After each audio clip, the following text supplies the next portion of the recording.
Are you gonna sing "Oh Canada" again? Oh Canada. Chris is eating every single pickle in the house. They will not bust us at the border with pickles. I'm over here eating pickles. We gotta go. Let's go. I just unplugged our 30 amp adapter and it's charged. T-minus 2 days till Canada takeoff. Yes, we have all the major things out of the way and under control. How do I use this thing? We're gonna find out. Ghost Rider, are you there? Change it to channel 19. Aaron hands me this walkie-talkie and doesn't give me any instructions on how to use it. Oh, I got it. 19. She got it. Hello?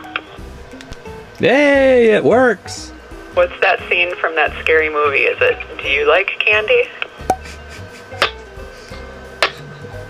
Couple last minute things today that I'm gonna do. One, try to get rid of this bag of pepper spray. That's on my list. Two, I'm gonna go to Best Buy. I have to drive about an hour to get there. We're gonna get a smaller sized battery for the drone so that it is compliant with Canada. And then I need to get a rain jacket. I do have a rain jacket. I'm not exaggerating. It's 22 years old and it's broken down and it doesn't repel water anymore. So I'm gonna try to get a raincoat today. Yes, hello. Do you guys do recycling of bear spray and pepper spray? Okay. Do you know if the city of Ellsworth does do disposal of it or? Okay. All right. Thank you. He said he gets that question a lot, but he doesn't know how to help us. That's unfortunate for us. It's a very common question, but I have no idea. Thank you for calling 1-800-CLEANUP. We first need to know what you have. Enter the first 3 letters of the material you want to recycle. P-E-A. We could not find that material. Try using a different term. P-E-P. Pepper spray. We found the following materials. Press 1. Adult toy. Press 2. What? That is ridiculous. To repeat these materials, press star. That is crazy. So our options are to use it and dispose of it, or give it away, I think. Luckily, we found someone to donate our pepper spray and bear spray to at this RV park.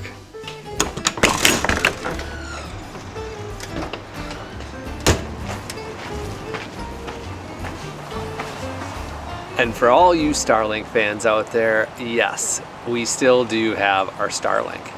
It's right there. Yeah. We haven't used it for many, many, many months. But before we head to Canada, we wanted to bust this thing out, see if it needs to do any updates, make sure it still works, and get it connected up. So we're hoping this is going to be our answer, or one of our answers, while we're up in Canada.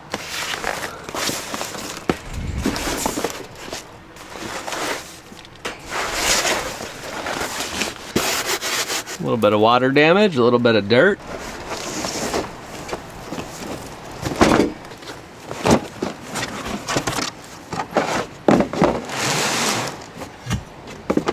A little dusty, but so luckily Starlink is really easy to set up.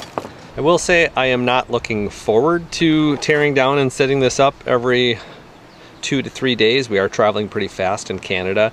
It's always been one of my biggest complaints about Starlink is that you can't just permanently mount it. Well, I should take that back. They do have in motion Starlink now, but that's still pretty expensive and not very common. I do like the fact that in fifth wheels, you have a pretty easy setup with the water bay over here.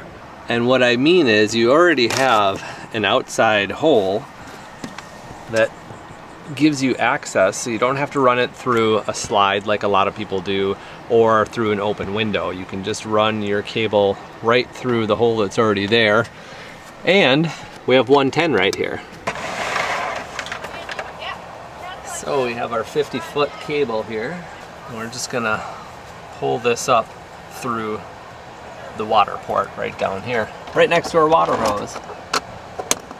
And it's literally that easy. we're like a quarter of the way done. You could just put this onto your dish anywhere, or I bought a special mount for the ladder, which I think I've only used once. And then for another big reason I dislike Starlink is because ever since we've gotten it, pretty much day number 1, I had trouble getting this connector into the back of the dish. It turns out if this is bent even just the slightest little bit, even if it doesn't look like it, there's a little paper shim that I've used, and I put it in my old videos, but the paper shim allows this to slide into the Starlink dish itself.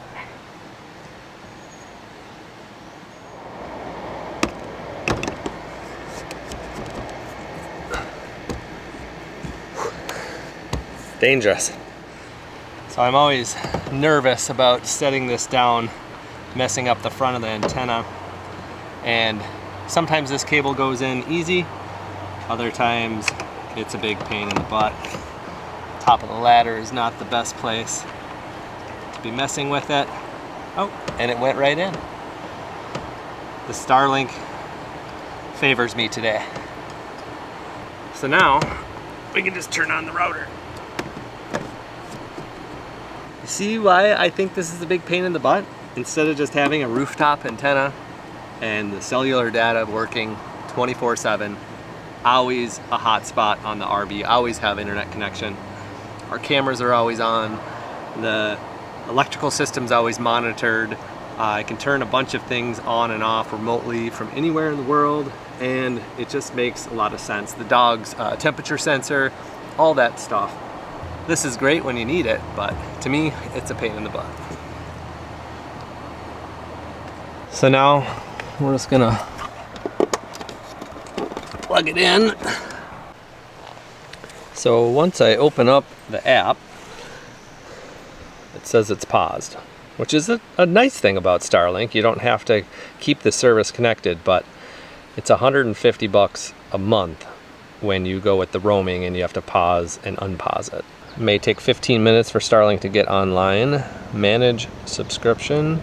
And then all I need to do is just slide, it'll work. Oh, there it goes. Resume service. And then we wait. Whew, it's hot out. So we're up in Maine, it's July 2nd, and we're heading to Canada in 2 days. That's the whole reason I'm activating Starlink. And one of the big things is keeping it updated. So since we don't plug ours in very often, I read that it's actually smart to run them once in a while so the software can update. And we don't want to be up in Canada and just have any issues with it activating. So we're going to activate it now on July 2nd and use it for the month that we're in Canada. That black antenna up on the roof connects down to a router, and we have a Verizon SIM card. So that's how we normally get data, but in Canada, the Verizon SIM card is not gonna work. We do have T-Mobile cell phones, and T-Mobile cell phones do work in Canada. So we can add on a $15 add-on up to a $50 add-on depending on how much data we need for our phones and how fast a speed we need. So I'm gonna sit there and stare at the dish and wait for it to move and hopefully activate.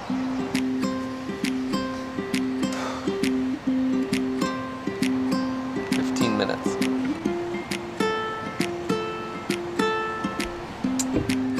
Well, after an hour and a half waiting, I went outside and I unplugged the cord in the dish and I plugged it back in just to make sure that it was seated correctly. Before that, I rebooted the router. Nothing worked there. But I think maybe the dish wasn't plugged in all the way, or at least unplugging it and plugging it back in recalibrated or reset it. And here we are, 15 minutes later, and we do have Starlink working. And I do have a software update in there. Check that one off the list.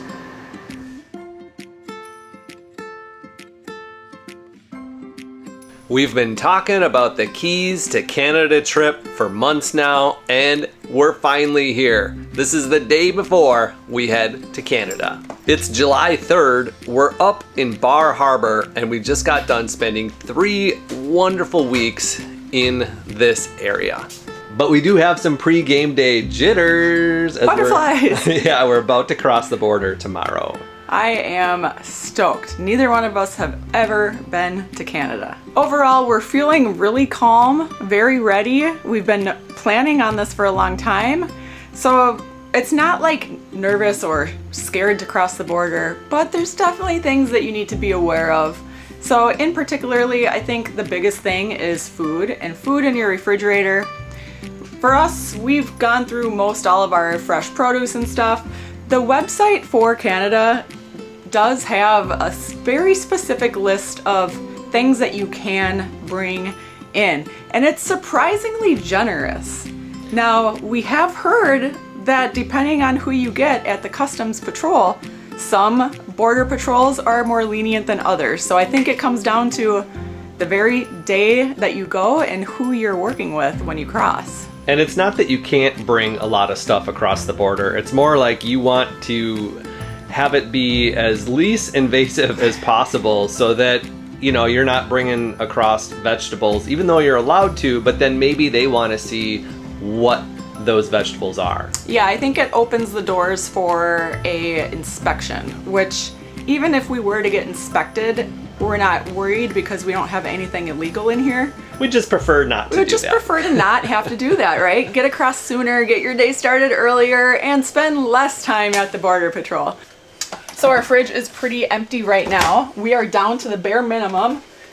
We have vegetables, which we're still gonna eat today and tomorrow morning. We have a few meals left to really rule this down. We could go back to the van-sized fridge. We don't even need this big thing anymore. I was actually thinking, like, this fridge is a little bit large. I actually really love the large freezer. That's always full because I am particular on my meats. I like pasture-raised, regeneratively raised meats, and I fill my freezer up, and I love it. It's awesome. The thing with meat is it needs to be clearly identified, sealed. It needs to be labeled for what it is. And see this little US inspected and passed by Department of Agriculture. These are the markings that apparently will be my saving grace. Though what you don't want is meat from a butcher that's just wrapped in wax paper. Yeah, if we just bought half a cow, we'd be in trouble. So that's like the only thing. And you know what? Surprisingly, I'm not even stressed out about it because it's gonna be what it's gonna be and I can't change the outcome. So this is the new relaxed Chris, guys. I am cool as a cucumber going into this thing. And you're right, it is pretty generous. You can bring across like 20 kilos of meat, which is over 40 pounds. Yes, it's 20 kilos, it's 44 pounds. And I have been keeping inventory of my meat. Do you want to see my inventory log? Because I want to know what I have, like at the border, if they ask me, how much meat do you have? I'm going to say I have 15.3 kilograms. Well under the limits. How many eggs can you bring across? It says 5 dozen eggs as long as you're not in a avian flu, like there's bird flus. So I think that we're good there too. I hope we're not eating bird flu eggs. Little details help me feel a lot more organized. Other than that, details, we're ready with the dogs have their rabies certificates. Those of you that are following along with the new rules going into Canada, bringing dogs back into the United States as of August 1st have a whole slew of requirements that are still in the air. We did go through the rules as if they're going to be effective, so we have a whole story on that we can share, but we did get the dogs into a vet that was willing to help us. One of the very few vets in this country that were willing to help me. And they got examined and we have a export health certificate on the way. Insurance for the truck and RV, that's good. It is covered through our normal policy for Canada. We did add RV coverage to AAA, which we should have done a long time ago, but now we have AAA as well for our truck and our RV. There's not much besides that. Cell phone, we did an extra add-on feature for extra data in Canada. We already had voice. We are going along with a guided escorted tour. Fantasy RV Tours is who we are going with. And the segment that we're doing with them is a 34-day Atlantic Eastern Canada Maritimes tour. And we're super excited because of the amount of planning that goes into a trip of this size. It's really, really hard, especially when you work full time like Aaron and I do. You know, we're small business owners, we're always working. Even planning from Florida to Maine was exhausting for us to get to this point. So we're really excited to just, you know, roll along with this tour company and not have to worry about those details. Isn't that great, Aaron? It is.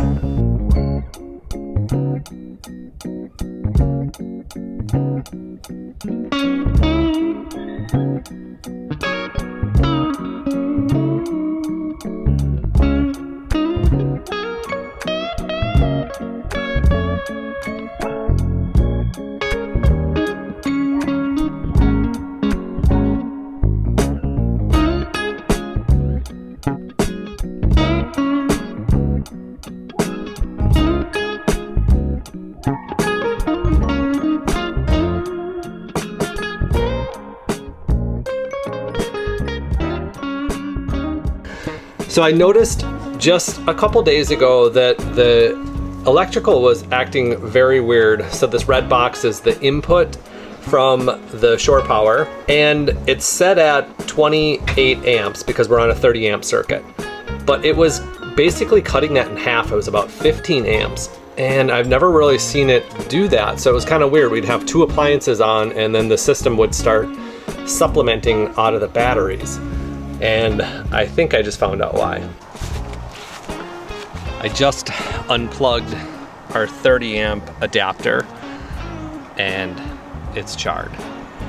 And that's exactly why. So any type of loose wire or melted wire like this causes resistance, which causes the electrical to act kind of goofy. And that's what it was doing. It was cutting down its power by half.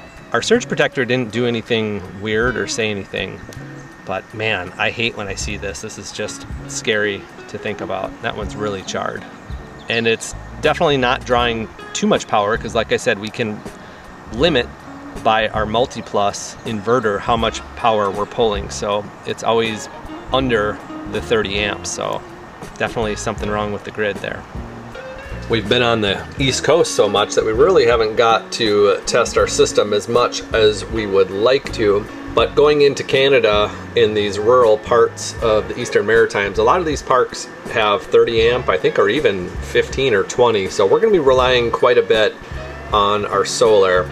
So I unplugged everything and just kind of doing a test and making sure everything is looking good, which as we travel, this system is always on and always working. So the PV charger is our solar right now, and it's 10:30 in the morning, so still pretty early, pulling in 1100 watts. The AC load is 1200 watts. That's one air conditioner running right now. And then you can see the batteries hovering right around 100%. A couple amps are coming out of it. So just a little bit of wattage difference between the two, but the system is working perfect, and this is going to be nice as we travel through Canada. So that's not the first time that our 30 amp connector has melted like that. And I'm trying to figure out where the pattern is, because it'll be fine for months and months, and then all of a sudden one stay at one park, it will be charred like that. And this one, like I said, we were seeing those power fluctuations, and I've never seen that happen before. So I'm thinking that it's on the parks side, the power grid side. I don't think it's a coincidence that yesterday when the power company was out here working on the power line just a couple rows over from ours, that's kind of when I started to notice those issues. And a couple days before the 4th of July here, that's when the park really started, you know, doubling and tripling the size of RVs that were here. So I was kind of just thinking, you know, a lot of times everybody's running their air conditioners, it's summertime, and sometimes that grid goes down. But as I was looking at my power, the voltage was normal. And usually when you see a power drop, it's a voltage drop, not your amps or your watts dropping. So this is kind of a unique situation.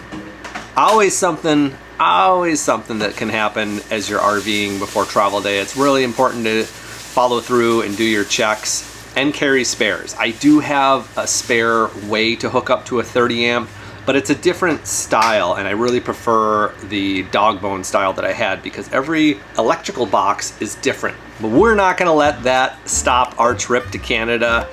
Easy solution. Thankfully, nothing worse happened. There was no fires, nothing like that, but that was a pretty charred plug. Are you gonna sing "Oh Canada" again? Oh, Canada. I don't know the melody proper. Chris is eating every single pickle in the house. They will not bust us at the border with pickles. Aaron, do you want a pickle? All right, it's time to go. I'm over here eating pickles. We gotta go. Let's go. I've already been giving lots of stuff away. I've given some beers away. I've given some bear spray away. I'm the giver today. Beers and bear Nobody's spray. gonna want this. That's gross. I dare you to walk around and try to give up half-eaten pickles. Do you want some open pickles? You don't know me. Hey, you don't know if my dirty fingers have been in this pickle jar. It's the 4th of July weekend. I'm pretty sure somebody would love to have some extra pickles. Ever wonder where the name Irene Iron Travels comes from? It's actually named after my online fitness and nutrition coaching business, Irene Iron Fitness. I help people move better, feel better, and eat better with strength training and real food. No fad diets, no harsh restrictions, no counting calories, and absolutely no processed food in a package. If you want to get stronger and feel better at any age, check the description below for the links with my new client special, or join in on our next and upcoming group challenge.